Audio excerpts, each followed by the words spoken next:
تاریخ را پادشاهان نوشتند، اما امپراتوری پارس روی انگشتان او میچرخید. در تاریخ امپراتوری‌های بزرگ، نام مردان با شمشیر و جنگ گره خورده است.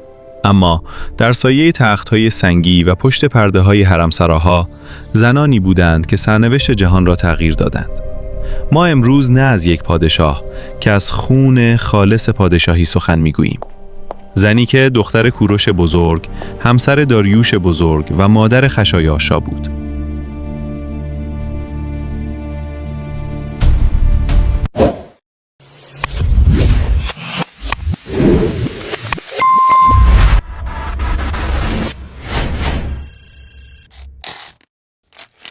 او آتوسا نام داشت، نامی که به معنای خوشندام یا بخشنده است.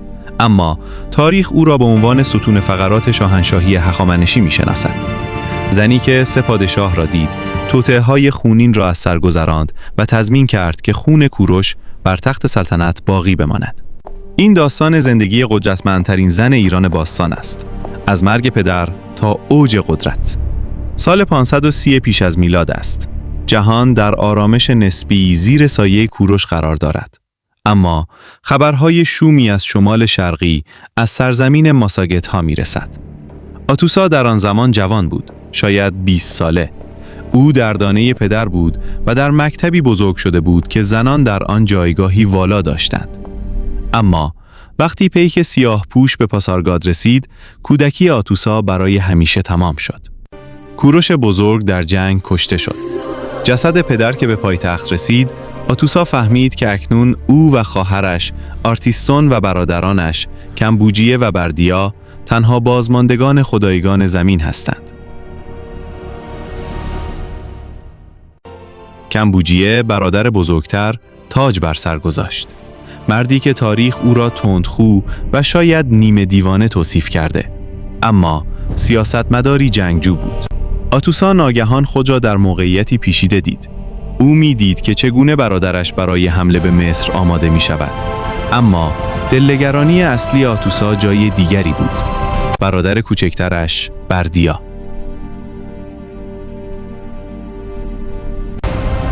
کمبوجیه فاتح مصر شد، اما در ایران رازی هولناک در سینه خاک دفن شده بود.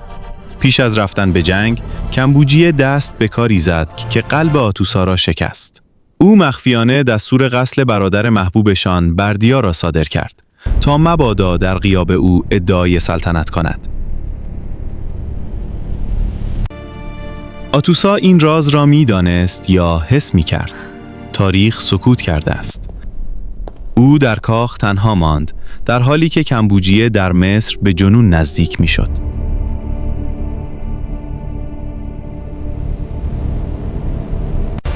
ناگهان خبری ایران را لرزاند. شخصی به نام بردیا در پارس قیام کرده و خود را شاه خوانده است. مردم جشن گرفتند، زیرا بردیا را دوست داشتند. اما آتوسا می‌دانست. او می‌دانست که بردیا مرده است. پس این مرد کیست؟ این لحظه ای بود که ترس بر تمام وجود آتوسا چیره شد. مردی که بر تخت نشسته بود، برادر او نبود. او گئوماتموق بود، یک روحانی فریبکار که شباهتی عجیب به بردیا داشت. آتوسا در حرمسرا زندانی شد. گئومات دستور داد هیچ کس از زنان حرمسرا با یکدیگر ارتباط نگیرند تا رازش فاش نشود. آتوسا دختر کوروش اکنون اسیر یک شیاد بود. سکوت مرگباری بر کاخ سایه افکنده بود. گئومات برای پنهان کردن هویتش خود را از دید عموم مخفی می‌کرد. اما اشرافزادگان پارسی به شک افتاده بودند. در اینجا نقش زنان حرمسرا کلیدی شد.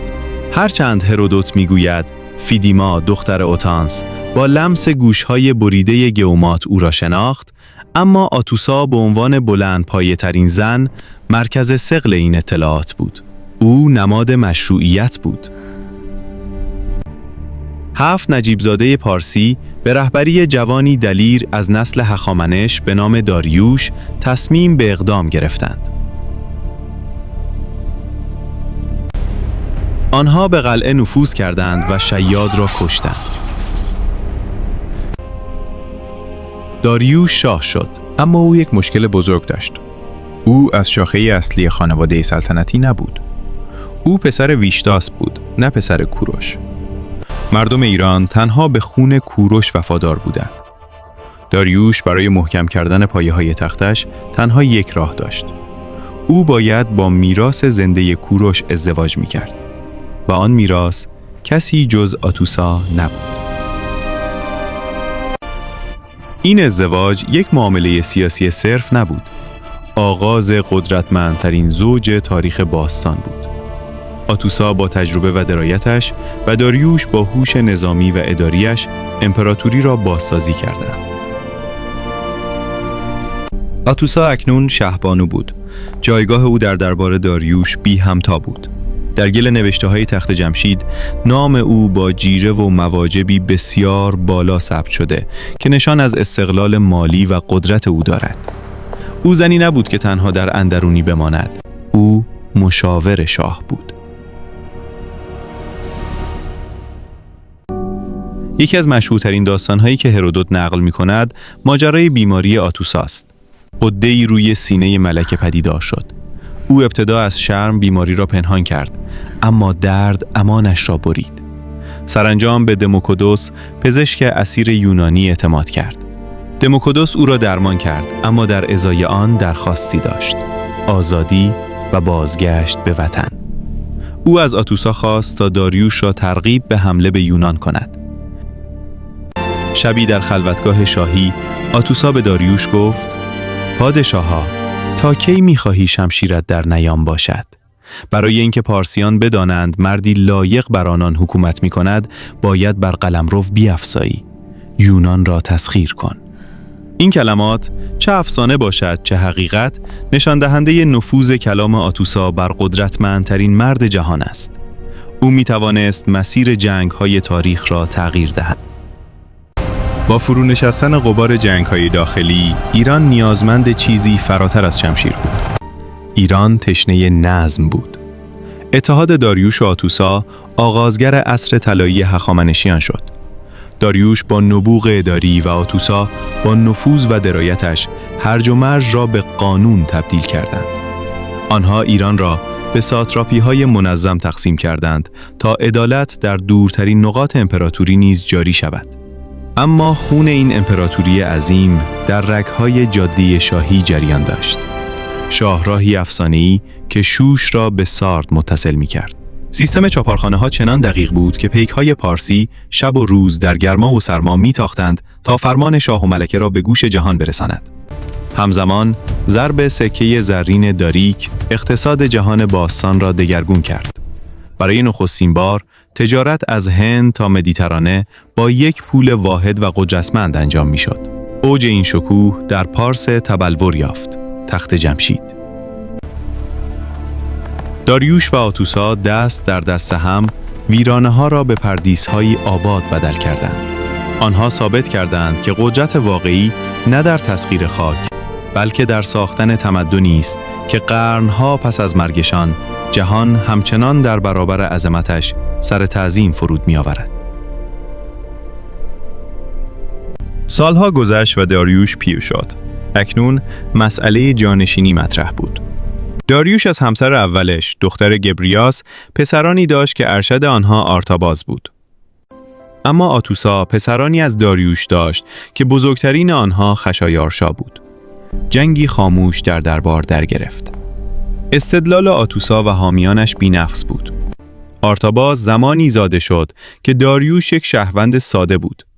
اما خشایارشا زمانی به دنیا آمد که داریوش پادشاه بود و مهمتر از آن، خشایارشا نوه کوروش بزرگ است. خونی که در رگ‌های اوست، خون بنیانگذار امپراتوری است. داریوش تسلیم منطق و البته نفوذ آتوسا شد. خشایارشا به عنوان ولیعهد انتخاب شد. این بزرگترین پیروزی سیاسی آتوسا بود. او موفق شد سلسله هخامنشی را دوباره به خون پدرش کوروش متصل کند. در سال 486 پیش از میلاد، داریوش بزرگ چشم از جهان فرو بست. خشایارشا بر تخت نشست و آتوسا به عنوان مادر شاه به اوج احترام رسید. در نمایشنامه ایرانیان اثر آشیل که تنها چند سال بعد نوشته شد، آتوسا به عنوان زنی خردمند و باوقار تصویر شده که نگران سرنوشت پسرش در جنگ با یونان است. این نشان می‌دهد که آوازه قدرت او حتی به گوش دشمنان یونانی نیز رسیده بود. ما دقیقاً نمی‌دانیم آتوسا چه زمانی درگذشت، اما می‌دانیم که او آنقدر زنده ماند تا پادشاهی پسرش را ببیند. او مأموریتش را انجام داده بود. او پل مستحکمی بود میان هرج و مرج پس از مرگ کوروش و ثبات دوران خشایارشا. آتوسا در جایی در نقش رستم احتمالاً در کنار همسرش داریوش آرام گرفته است. زنی که تاریخ او را نه فقط به عنوان دختر و همسر و مادر شاه، بلکه به عنوان معمار خاموش قدرت هخامنشیان به یاد می‌آورد.